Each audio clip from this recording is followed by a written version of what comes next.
ABC-യുടെ പ്രേക്ഷകർക്ക് സ്വാഗതം.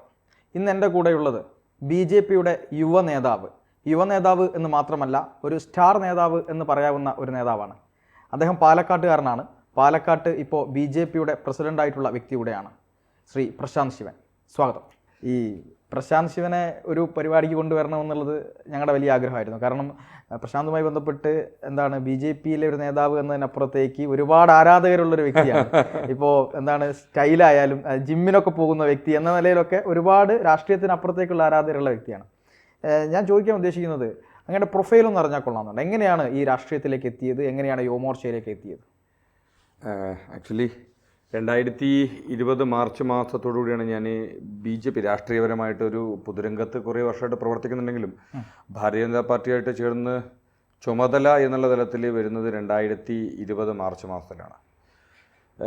അതിന് തൊട്ടു മുന്നേ വരെ ഞാൻ രാഷ്ട്രീയ സ്വയംസേവക സംഘത്തിൻ്റെ നിരവധി ചുമതലകൾ വഹിച്ചിട്ടുണ്ട്.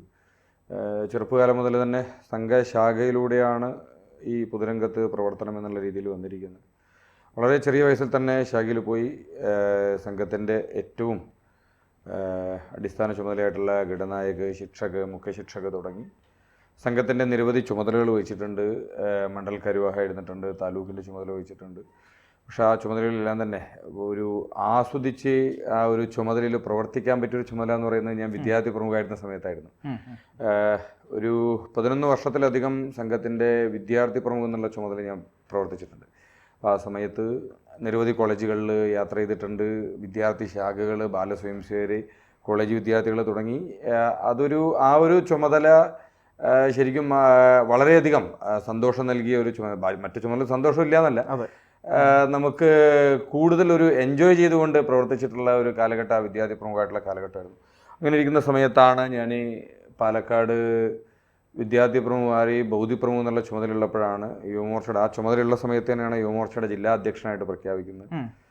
പിന്നീട് യുവമോർച്ചയുടെ ജില്ലാ അധ്യക്ഷനായിരിക്കുന്ന സമയത്ത് തന്നെ ഏകദേശം കോവിഡ് 2020 ഫെബ്രുവരി 24 അങ്ങനെ എന്തോ ആയിരുന്നു തോന്നുന്നില്ല, ലോക്ക്ഡൗൺ തന്നെ. ആ മാർച്ച് മാസം കോവിഡിൻ്റെ സമയത്താണ് ചുമതലയിലോട്ട് വരുന്നത്.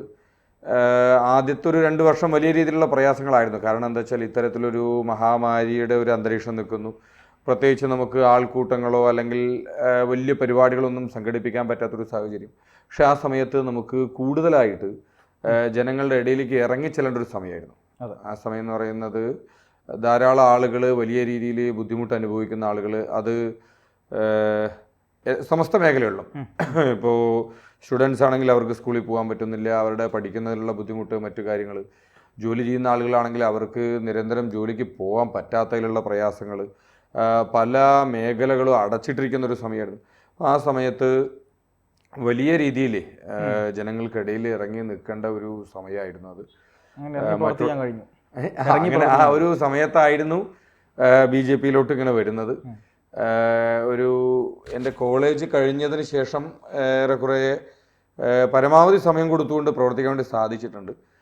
പക്ഷെ ആ ഒരു സമയത്തുള്ളതിനേക്കാൾ കൂടുതൽ ഇപ്പോൾ പൊതുരംഗത്ത് പ്രത്യേകിച്ച് രാഷ്ട്രീയ മേഖലയിലോട്ട് വന്ന സമയത്ത് ഏതാണ്ട് ഒരു മുഴുവൻ സമയ പ്രവർത്തകനെ പോലെ പ്രവർത്തിക്കേണ്ട ഒരു സിറ്റുവേഷനിലേക്കാണ് ഇപ്പോൾ പോയിക്കൊണ്ടിരിക്കുന്നത്. എവിടെയാണ് പഠിച്ചത്? ഞാൻ പഠിച്ചത് കോയമ്പത്തൂരാണ്. ഞാൻ എൻ്റെ സ്കൂളും +2 വരെ ശേഷം ഞാൻ ജനിച്ചു വളർന്ന സ്ഥലം തന്നെ മൂത്താന്തറയിൽ തന്നെ ആയിരുന്നു. ഞാൻ മൂത്താന്തറ കണ്ണികമൻ സ്കൂളിലാണ് പഠിച്ചത്. അതിനുശേഷം അവിടെ തന്നെ ബിഗ് ബസാർ എന്ന് പറയുന്ന സ്കൂളിൽ ഒരു +1 +2 കഴിഞ്ഞു. അതിനുശേഷം ഞാൻ കോയമ്പത്തൂർ ശ്രീനാരായണ ഗുരു കോളേജിലാണ് പഠിച്ചത്. BBA കഴിഞ്ഞു. അതിനുശേഷം ചെറിയൊരു ബ്രേക്ക് ഉണ്ടായിരുന്നു. അതിനുശേഷം ഞാൻ MSW പോസ്റ്റ് ഗ്രാജുവേഷൻ MSW ഭാരതീയ യൂണിവേഴ്സിറ്റി അതും കഴിഞ്ഞു.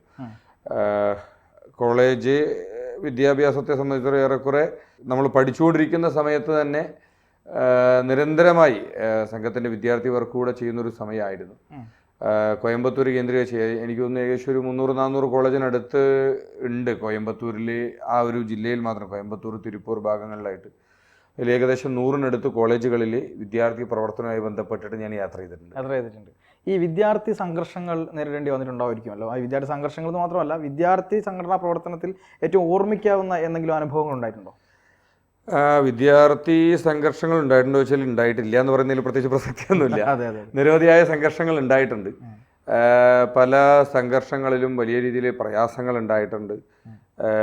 അതിൽ പ്രത്യേകിച്ച് ഞാൻ ഈ പാലക്കാട് വിക്ടോറിയ കോളേജ് കേന്ദ്രീകരിച്ച് നമ്മൾ പ്രവർത്തിച്ചുകൊണ്ടിരിക്കുന്ന സമയത്ത് നിരന്തരമായി വിക്ടോറിയക്കകത്ത് നിരന്തരമായി സംഘർഷങ്ങൾ ഉള്ളൊരു സാഹചര്യം ഉണ്ടായിരുന്നു. പക്ഷെ ആ സമയത്ത് ഞാൻ ചെയ്തു വന്നിരുന്നൊരു പോളിസി എന്തായിരുന്നു വെച്ചാൽ സംഘർഷമുള്ള കോളേജിൽ തുടർച്ചയായിട്ട് യാത്ര ചെയ്യുക എന്നുള്ളതായിരുന്നു. തുടർച്ചയായി സംഘർഷമുള്ള കോളേജുകളിൽ യാത്ര ചെയ്ത് അങ്ങനെ ആ സംഘർഷത്തിന് ഒരു അയവ് വരുത്താനുള്ള ശ്രമം. നമ്മൾ സംഘർഷങ്ങൾ ഉണ്ടാകുന്ന സമയത്ത് സ്വാഭാവികമായിട്ട് നമ്മളവിടെ ഒരു പ്രവർത്തനം സ്ലോ ആക്കുന്ന സമയത്ത് നമുക്ക് അവിടെ പഠിച്ചു വരുന്ന വിദ്യാർത്ഥികൾക്ക് അത് വലിയ രീതിയിലുള്ള പ്രയാസമുണ്ടാകും. അപ്പോൾ നമ്മൾ സംഘർഷങ്ങൾ വരുന്ന സമയത്ത് അവിടെ നമ്മൾ ഫ്രണ്ടിൽ നിന്നുകൊണ്ട് നമ്മൾ നമ്മുടെ കൂടെയുള്ള വിദ്യാർത്ഥികളായിട്ടുള്ള ആളുകൾക്ക് നമ്മൾ ആ സമയത്തൊരു മോട്ടിവേഷൻ കൊടുക്കുന്നതിലൂടെ, കാരണം എന്താ വെച്ചാൽ പല ക്യാമ്പസുകളും ഇടതുപക്ഷത്തിൻ്റെ വലിയ രീതിയിലുള്ള അപ്രമാദിത്വമുള്ള കോളേജുകളും ക്യാമ്പസുകളും എല്ലാം ആണ്. അവിടെ സ്വാഭാവികമായിട്ട് ആക്രമണങ്ങളുണ്ട്. കാരണം എന്താ വെച്ചാൽ ആശയപരമായിട്ടുള്ള സംഘർഷങ്ങളല്ല അവിടെ നടക്കുന്നത്. മറ്റു രാഷ്ട്രീയ പാർട്ടിക്കാർ ഇവിടെ പ്രവർത്തിക്കേണ്ട എന്നുള്ള തരത്തിൽ മറ്റു വിദ്യാർത്ഥി സംഘടനകൾ ഇവിടെ പ്രവർത്തിക്കേണ്ട എന്ന ആറ്റിറ്റ്യൂഡ് കൂടി പ്രവർത്തിക്കുന്ന ആളുകളാണ് ഒരു വശത്തുള്ളത്. അപ്പോൾ അവർക്കെതിരെ നിൽക്കുന്ന സമയത്ത് സംഘർഷങ്ങൾ വരുമ്പോൾ നമ്മൾ വിദ്യാർത്ഥികളോടൊപ്പം നിന്ന് പരമാവധി അവരെ കേസിൽ കൊടുക്കാതെ, കാരണം എന്താ വെച്ചാൽ പല വിദ്യാർത്ഥികളും ഇത്തരത്തിൽ സംഘർഷങ്ങൾ ഇടപെട്ട് അവരുടെ കരിയറിന് ബുദ്ധിമുട്ടുണ്ടാകുന്ന ഒരു സാഹചര്യം വരുന്നുണ്ട്. അവർക്ക് മറ്റു പല പ്രയാസങ്ങളുണ്ട്. പക്ഷെ ആ സമയങ്ങളിലൊക്കെ നമ്മൾ അവരുടെ കൂടെ നിന്ന് നമുക്ക് അവർക്ക് ആവശ്യമായിട്ടുള്ള പിന്തുണ കൊടുത്തുകൊണ്ട് നേരിട്ട് മുന്നോട്ട് പോയി അങ്ങനെ സ്ട്രഗിൾ ചെയ്ത് തന്നെയാണ് പല ക്യാമ്പസുകൾ ഇന്നും കേരളത്തിൽ പ്രവർത്തിച്ചുകൊണ്ടിരിക്കുന്നത്. അങ്ങനെ ഒരു സംഘർഷങ്ങളെ മുന്നിൽ നിന്നുകൊണ്ട് പ്രതിരോധിക്കുക എന്നുള്ളതിൽ കവിഞ്ഞുകൊണ്ട് സംഘർഷങ്ങളെ നേരിടാൻ മറ്റു മാർഗങ്ങളില്ല. അതെ, നേരിട്ട് നമ്മൾ പ്രതിരോധിക്കേണ്ടി വരും. ഇപ്പോൾ പാലക്കാട് യുവമോർച്ചയിലൊക്കെ പ്രവർത്തിക്കുന്ന സമയത്ത് എന്താണ് പാലക്കാട് നഗരവും ഒക്കെ ബന്ധപ്പെട്ടുള്ള ഒരു അവസ്ഥ, അല്ലെങ്കിൽ പാലക്കാട് ജില്ലയിലെ യുവമോർച്ചയെ ശക്തിപ്പെടുത്താൻ വേണ്ടിയിട്ടുള്ള പല പ്രവർത്തനങ്ങളും ഉണ്ടായിട്ടുണ്ടാവുമല്ലോ. അവിടെ ഏറ്റവും വലിയ പ്രശ്നമായി അഭിമുഖീകരിക്കേണ്ടി വന്ന എന്തെങ്കിലും കാര്യമുണ്ടോ? അതായത് ഇപ്പോൾ ഈ പൊളിറ്റിക്കൽ പ്രവർത്തനവുമായി ബന്ധപ്പെട്ട് പ്രത്യേകിച്ച് കേരളത്തിൽ വലിയ രീതിയിലുള്ള യുവതലമുറ, അത് രാഷ്ട്രീയത്തിന് അതീതമായി മതത്തിന് അതീതമായിട്ട് അവർക്ക് ഈ പൊതുരംഗത്തോട് പ്രത്യേകിച്ച് രാഷ്ട്രീയത്തോട് ചെറിയൊരു ഗ്യാപ്പ് വിട്ടുകൊണ്ട് നിൽക്കുന്ന ഒരു സമീപനം നമുക്ക് കുറച്ചു കാലമായിട്ട് കാണാൻ സാധിക്കും. അത് എല്ലാ യുവജന രാഷ്ട്രീയ സംഘടനകളെടുത്ത് നോക്കിയാലും കാണാം. അതിനിപ്പോൾ യൂത്ത് കോൺഗ്രസ് ആണെങ്കിലും യുവമോർച്ച ആണെങ്കിലും DYFI ആണെങ്കിലും AYF ആണെങ്കിലും ഏത് സംഘടനയാണെങ്കിലും ഇന്ന് പ്രത്യേകിച്ച് ഇന്നത്തെ യുവതലമുറ ഒരു 10 വർഷത്തിൽ താഴെയായിട്ട് നമ്മൾ എടുത്ത് നോക്കിക്കഴിഞ്ഞാൽ, ഒരു 5-8 വർഷമായിട്ട് നോക്കിക്കഴിഞ്ഞാൽ അവർക്ക് എല്ലാത്തിനോടൊരു ഗ്യാപ്പ് ഉണ്ട്. അവർക്ക് ഈ സാമൂഹികമായിട്ട് പല കാര്യങ്ങൾ ഇടപെട്ട് ചെയ്യുന്നതിനോടും പ്രത്യേകിച്ച് ഈ രാഷ്ട്രീയത്തിനകത്ത് പ്രവർത്തിക്കുന്ന സമയത്ത് അത് അവരുടെ ഒരു ആംഗിളിൽ നോക്കുകയാണെങ്കിൽ ഇതൊരു വേലയും കൂലി ഇല്ലാത്തവർ ചെയ്യുന്ന അങ്ങനത്തെ ഒരു ശരിക്കും ആ ഒരു ആറ്റിറ്റ്യൂഡിനൊരു മാറ്റം വരുത്തേണ്ട ഒരു സാഹചര്യമുണ്ട്.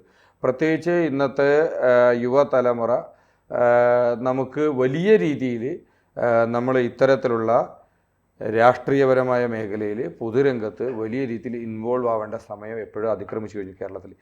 നമ്മൾ അതിൻ്റെ ഒരു ഉദാഹരണം നോക്കിയപ്പോൾ കാണാം. എനിക്ക് തോന്നുന്നു കഴിഞ്ഞ 2024 ലോക്സഭാ തെരഞ്ഞെടുപ്പുമായി ബന്ധപ്പെട്ട് നമ്മൾ നോക്കിക്കഴിഞ്ഞാൽ വലിയൊരു വിഭാഗം ആളുകൾ വോട്ടർ പട്ടികയിൽ പേര് ചേർത്താത്തതായിട്ടുള്ള യുവാക്കൾ കേരളത്തിലുണ്ട്. അത് വലിയ രീതിയിൽ ആശങ്ക ഉളവാക്കുന്ന ഒരു കാര്യമാണ്. കാരണം എന്താ വെച്ചാൽ നമ്മളിതിൽ നിന്ന് എന്തോ ഒരു വിട്ടു നിൽക്കേണ്ട ഒരു ആളുകളാണ് എന്നുള്ളൊരു തോന്നൽ ഇന്നത്തെ യുവാക്കൾക്കിടയിൽ വലിയ രീതിയിൽ വന്നിട്ടുണ്ട്.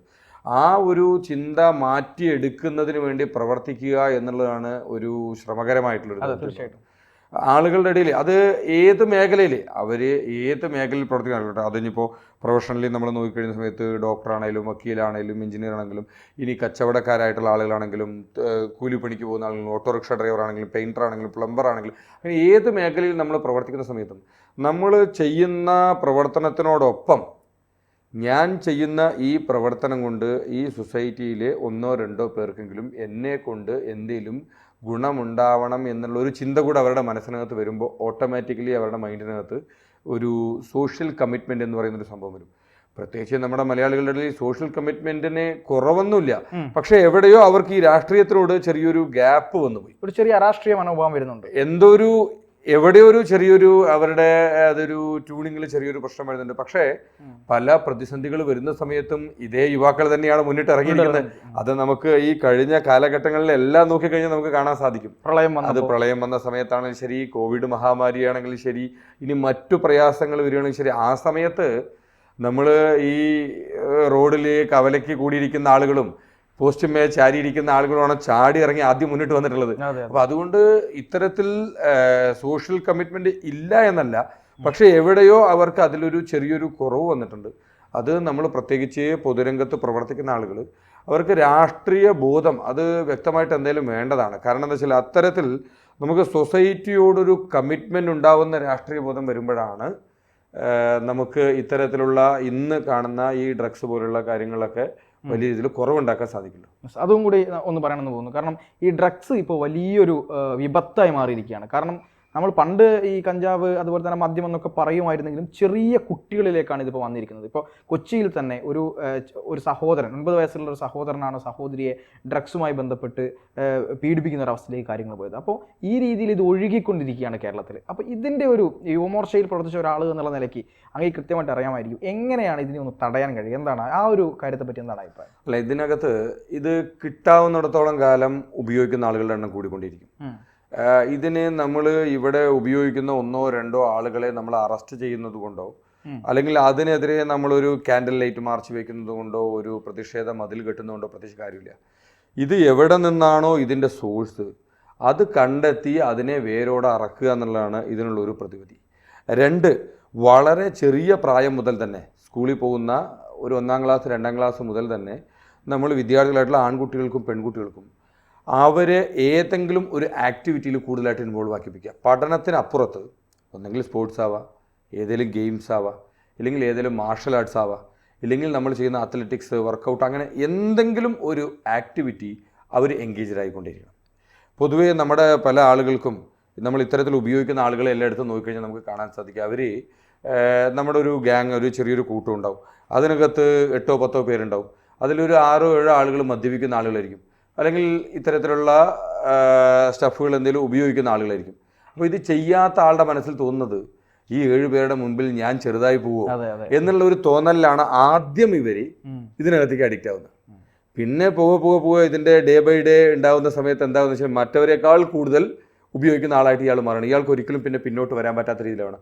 മറ്റുള്ളവർക്ക് മുൻപിൽ ഞാൻ ചെറുതല്ല എന്ന് കാണിക്കുന്നതിന് വേണ്ടിയിട്ടും മറ്റുള്ളവരുടെ മുമ്പിൽ ഒരു ഷോ ഓഫിന് വേണ്ടിയിട്ടൊക്കെ ആദ്യഘട്ടത്തിൽ ആരംഭിച്ച് തോന്നുന്നവർ പിന്നെ ഇത് നമുക്ക് ഒരിക്കലും നിർത്താൻ പറ്റാത്ത രീതിയിലാവും. അപ്പോൾ ഈ വളരെ ചെറുപ്രായത്തിൽ നമ്മൾ നോക്കിക്കഴിഞ്ഞാൽ ഇത്തരത്തിൽ ഉപയോഗിക്കുന്ന ആളുകൾ വലിയ രീതിയിൽ ഡിപ്രസ്ഡ് ആയിട്ടുള്ള ആളുകളായിരിക്കും, ഡിപ്രഷൻ ബാധിച്ച ആളുകൾ, അല്ലെങ്കിൽ ഒരു ചെറിയ കാര്യം പോലും ഹാൻഡിൽ ചെയ്യാൻ പറ്റാത്ത രീതിയിൽ എനിക്ക് തോന്നുന്നു ഇവിടെ എറണാകുളത്ത് തന്നെയാണ് സ്കൂളിലോട്ടൊരു കുട്ടി മൊബൈൽ കൊണ്ടുപോയത് സമയത്ത് ആ മൊബൈൽ സ്കൂളിൽ നിന്ന് ടീച്ചർ എന്തോ കണ്ടെടുത്തു.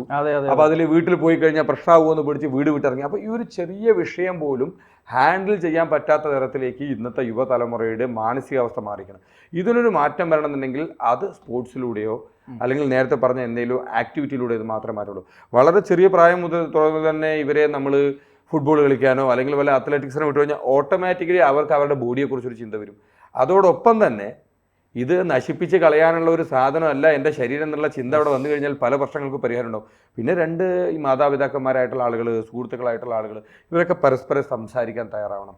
സംസാരിക്കുന്ന സമയത്ത് അവരോട് നമ്മൾ ചോദിക്കാൻ തയ്യാറാണ്, എന്താണെന്ന് വൈകി വന്ന വീട്ടിൽ, അല്ലെങ്കിൽ എന്താ ഇത്തരത്തിൽ നിൻ്റെ ആക്ടിവിറ്റിയിൽ മൊത്തത്തിലൊരു മാറ്റം കാണുന്നുള്ളൂ, എന്താണ് ഇത്തരത്തിൽ അവരോട് സൗഹൃദ സംഭാഷണത്തിലൂടെ നമ്മൾ അവരെ തിരുത്താൻ തരണം. ഇതിനൊക്കെ ആദ്യം വേണ്ടത് ഞാനിത് ചെയ്യില്ല എന്നുള്ള ബോധ്യം ഓരോരുത്തരുടെ ഉള്ളിൽ സ്വയം വരണം. ഞാനിത് ഉപയോഗിക്കാതാവുന്ന സമയത്ത് മാത്രമേ എനിക്ക് മറ്റൊരാളെ തിരുത്താൻ സാധിക്കുള്ളൂ. ഇത് ഞാനിതിൻ്റെ അങ്ങേയറ്റം ചെയ്തുകൊണ്ട് വേറെ ആളെ ഉപദേശിക്കുന്നതിൽ പ്രത്യേകിച്ച് അർത്ഥമില്ല. അപ്പോൾ അത്തരത്തിൽ പ്രത്യേകിച്ച് ഇന്നത്തെ ലഹരിക്കെതിരെ ഇതിൻ്റെ സോഴ്സ് കണ്ടെത്തി അതിനെ തടയിടാനുള്ള സംവിധാനം ചെയ്യുക. അതോടൊപ്പം യങ്സ്റ്റേഴ്സ് ആയിട്ടുള്ള ആളുകളെ നമ്മൾ അവർക്കുള്ള ഒരു ഡൈവേർഷൻ കൂടെ, ഇത്തരത്തിൽ അവർ ലഹരിയിലോട്ട് പോകുന്ന സമയത്ത് അവരെ ഡൈവേർട്ട് ചെയ്തുകൊണ്ട് അവരെ മറ്റ് ആക്ടിവിറ്റികളിൽ ഇൻവോൾവ് ആക്കിപ്പിക്കാനുള്ള കാര്യങ്ങളൂടെ നമ്മൾ ഭാഗത്തുനിന്നുണ്ടാവണം. തീർച്ചയായിട്ടും കൂടുതൽ വാർത്തകളും വിശേഷങ്ങളും നിങ്ങളിലേക്ക് എത്താൻ ABC മലയാളം സബ്സ്ക്രൈബ് ചെയ്യുക, ബെൽ ബട്ടണും അമർത്തുക.